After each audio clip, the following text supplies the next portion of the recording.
கோவை சர்வதேச விமான நிலையம் அருகே கல்லூரி மாணவி பாலியல் வன்கொடுமை செய்யப்பட்ட சம்பவம் தமிழகம் எங்கும் அதிர்வை ஏற்படுத்திய நிலையில் இதுகுறித்து முதலமைச்சர் ஸ்டாலின் வெளியிட்ட அறிக்கையை மத்திய தகவல் ஒலிபரப்புத்துறை மற்றும் பாராளுமன்ற விவகாரத்துறை இணையமைச்சர் எல் முருகன் கடுமையாக விமர்சித்துள்ளார்.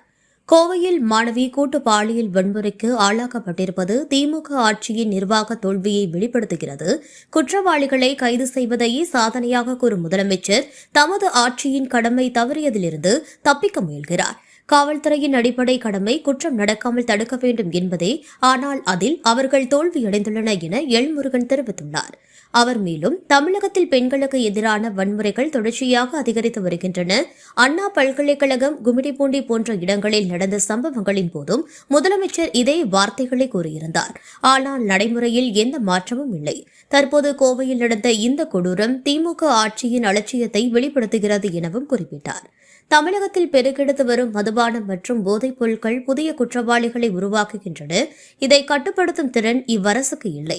கைது செய்ததை சாதனையாக கூறும் ஸ்டாலினின் ஆட்சிக்கு இன்னும் சில மாதங்களே உள்ளன. அதற்குள்ளாவது அவர் விழித்துக் கொண்டால் நலம் என எல் முருகன் தனது கண்டன அறிக்கையில் தெரிவித்துள்ளார்.